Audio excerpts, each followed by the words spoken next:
আসসালামু আলাইকুম রহমতুল্লাহ বারাকাতুহু। প্রিয় উপস্থিতি, আজকে উপস্থিত হয়েছি রমজানের শেষ 10 দিনের রোজার কত গুরুত্ব সেই সম্পর্কে কিছু কথা আপনাদের সম্মুখে তুলে ধরব ইনশাআল্লাহ।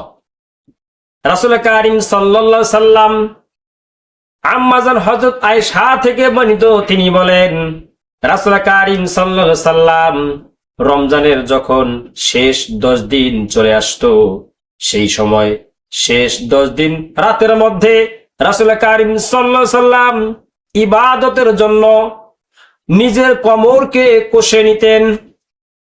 সমস্ত রাতগুলির মধ্যে ইবাদতের মধ্যে মগ্ন থাকতেন এবং ঘরের লোকদেরকেও জাগিয়ে দিতেন, যেন এ রাতের মধ্যে তারা সওয়াব অর্জন করতে পারে।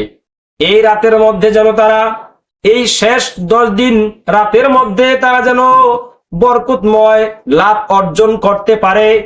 শুধু তাই নয়, রমজানের বাহিরেও রাসূল কারীম সাল্লাল্লাহু আলাইহি সাল্লাম বলেছেন, যেই ব্যক্তি রমজান মাসে রোজা রাখলো, রোজা রাখার পর শাওয়াল মাসে 6টা রোজা রয়েছে, রাসূল হাদিসের মধ্যে বলেন, মিন শাওয়ালিন কানা কাসিয়ামিদ দাহারি, যেই ব্যক্তি রমজান মাসে রোজা রাখার পর শাওয়াল মাসের 6টা রোজা রাখবে, সে যেন সারা বছর ব্যাপী রোজা রাখলো। সুবহানাল্লাহ।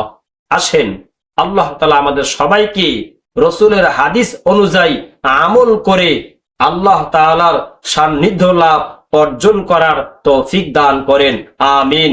আল্লাহ তাআলা যেন আমাদের সবাইকে রাসূলের হাদিস মোতাবেক আমল করতে পারি, সেই তৌফিক যেন আল্লাহ তাআলা আমাদের দান করেন। আমিন। ওয়া আখিরু দাওয়ানা আনিল হামদুলিল্লাহি রাব্বিল আলামিন। আসসালামু আলাইকুম ওয়া রাহমাতুল্লাহি ওয়া বারাকাতুহু।